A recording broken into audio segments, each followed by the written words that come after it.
जैसे जैसे एग्जाम के दिन कम हो रहे हैं एक नया डर दिमाग में बैठ जाता है। आप जब भी सिलेबस देखते हो तो उन टॉपिक पर नज़र सबसे पहले जाती है जो आपने अभी तक पढ़े नहीं है। अरे, यूनिट 9 तो पूरी छूट गई है। यूनिट 4 के नए पाथवेज तो मैंने अभी तक देखे भी नहीं है। अगर वहां से डायरेक्टली क्वेश्चन आ गया तो क्या होगा?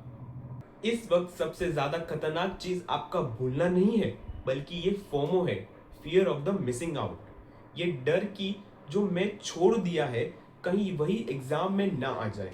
और इस पैनिक के चक्कर में आप लास्ट मोमेंट पर ऐसी नई पीडीएफ्स और नए टॉपिक्स में अपना कीमती टाइम वेस्ट करने लग जाते हो, जहां से आखिरी दिनों में आउटपुट एग्जैक्टली जीरो आने वाला है। मेरी एक बात ध्यान से सुनो। जब मैं खुद अपनी प्रिपरेशन के आखिरी फेज में था तो मैं भी इस जाल में फंस गया था। पर सच्चाई तो यह है कि सीएसआई नेट में जेआरएफ निकालने के लिए 100% सिलेबस आना जरूरी बिल्कुल नहीं है। जरूरी यह है कि आपको पता हो कि इन आखिरी दिनों में आपका टाइम किन टॉपिक्स पर बिल्कुल वेस्ट नहीं करना है। आज इस वीडियो में मैं आपके सिलेबस की एक ब्लैक लिस्ट बनाएंगे। मैं आपको एग्जैक्टली बताऊंगा कि वो कौन से टाइम वेस्टर टॉपिक्स और हैबिट्स है जिन्हें आपको आज अभी बिना किसी की गिल्ट के अपने दिमाग से, अपनी स्टडी टेबल से हमेशा के लिए बाहर निकाल कर फेंक देना है। सबसे पहले तो अपने दिमाग से इस गिल्ट को पूरी तरह से निकाल दो कि आपका सिलेबस 100% पूरा नहीं हुआ है। एक फैक्ट समझने की कोशिश करो। सीएसआई नेट जेआरएफ क्लियर करने के लिए आपको 200 में से लगभग 110 या 120 मार्क्स टारगेट करने होते हैं, यानी रफली 55 से 60%। आप सीएसआई नेट के एग्जाम पैटर्न को ध्यान से देखो। पार्ट सी में आपको 75 क्वेश्चंस मिलते हैं, जिसमें से आपको सिर्फ 25 अटेम्प्ट करने होते हैं। एमटीए खुद आपसे चीख चीख कर कह रहा है कि भाई 50 क्वेश्चन छोड़ने हैं आपको। तो फिर पूरे के पूरे 13 यूनिट्स करने का प्रेशर अपने ऊपर क्यों ले रहे हो? हम सबसे बड़ी गलती यही करते हैं। बचे हुए नए 20% सिलेबस को कवर करने के चक्कर में हम उस 70 से 80% पोर्शन पर टाइम इन्वेस्ट नहीं करते हैं जो हमने पहले से पढ़े हैं और जो पहले से हमें आते हैं। जब आप सब कुछ दिमाग में भरने की कोशिश करने लगते हो तो एग्जाम में 4 ऑप्शन देखकर कंफ्यूज हो जाते हो और वही नेगेटिव मार्किंग हो जाती है। इस एग्जाम को क्रैक करने का सबसे बड़ा सीक्रेट हार्ड वर्क बिल्कुल नहीं है, बल्कि स्मार्ट सिलेक्शन है।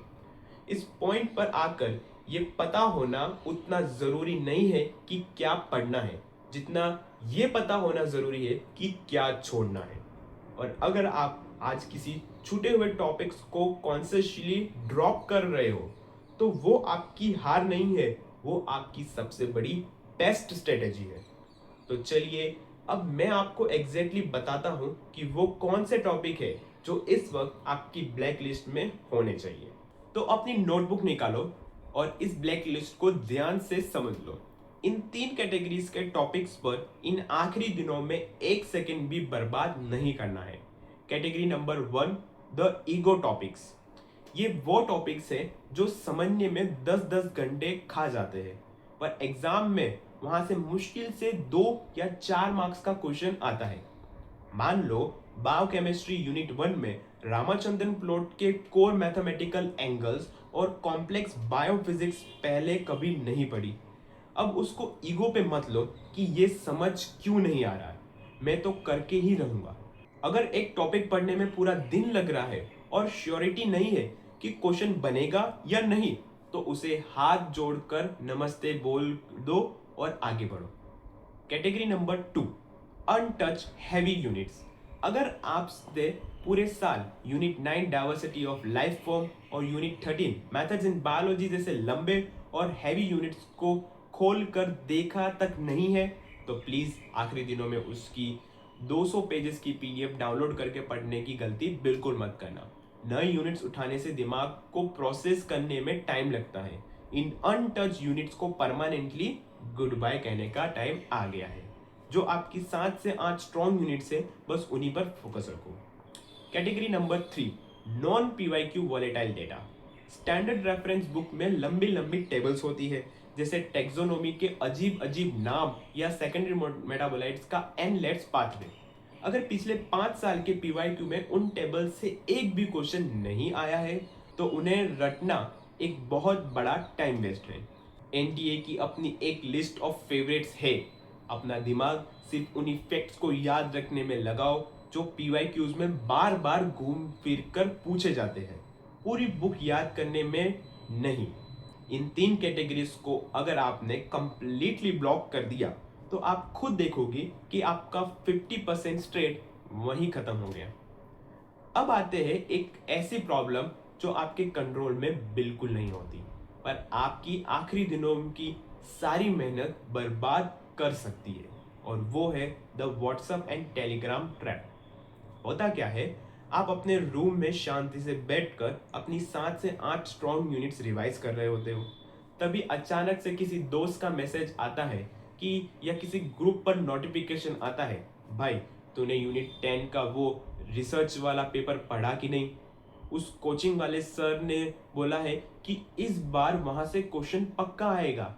और बस वहीं पर आपकी अच्छी भली चलती हुई गाड़ी में अचानक ब्रेक लग जाता है। आप अपनी पूरी स्ट्रेटेजी छोड़कर पैनिक मोड में आकर उस नए पीडीएफ के पीछे भागने लग जाते हो। मेरी बात ध्यान से सुनिए, पैनिक एक बहुत ही कॉन्टेजियस बीमारी है। आखिर दिनों में लोग खुद डर रहे होते हैं और अनजाने में आकर अपना डर आप तक ट्रांसफर कर देते हैं। हर स्टूडेंट की स्ट्रेंथ अलग होती है। हो सकता है उस दोस्त की यूनिट 1, 2 और 3 वीक हो और उसकी पूरी उम्मीद यूनिट 10 पर टिकी हो, पर आपकी स्ट्रेटेजी तो अलग है ना। दूसरों के इंपॉर्टेंट टॉपिक्स को अपना सिलेबस मत बनाओ। उन लोगों की प्रिपरेशन और पैनिक से खुद को कंपेयर करना अभी बंद कर दो। इन आखिरी दिनों के लिए अपने आसपास के एक इनविजिबल शील्ड बना लो और ऐसे सारे ग्रुप्स और पैनिक स्प्रेडर्स को छुप छुप कर म्यूट कर दो। अपनी रेस पर फोकस करो, पड़ोसी की रेस पर बिल्कुल नहीं। तो आज इस वीडियो को देखने के बाद आपका आखिरी कदम क्या होना चाहिए? अपनी सारी एनर्जी, अपना पूरा फोकस उठाकर उस 7 से 8 यूनिट्स पर लगा दो जो आपकी सबसे बड़ी स्ट्रेंथ है। उन्हें इतना ज़्यादा पॉलिश कर लो कि इतनी बार रिवाइज कर लो कि वहां से एनटीए कोई भी क्वेश्चन घुमाकर पूछ ले, आपका आंसर गलत नहीं होना चाहिए। आपकी स्ट्रेंथ इस ही आपको जेआरएफ दिलाएगी, आपकी वीक यूनिट्स नहीं दिलाएगी। अपने दिमाग में चल रहे उस शोर को शांत करो। अपने सच में बहुत ही मेहनत कर ली है और इन आखिरी मोमेंट पर अपनी महीनों की मेहनत खराब बिल्कुल मत करो। अपने ऊपर भरोसा रखो, अपनी पढ़ाई पर भरोसा रखो, आप बिल्कुल सही रास्ते पर हो।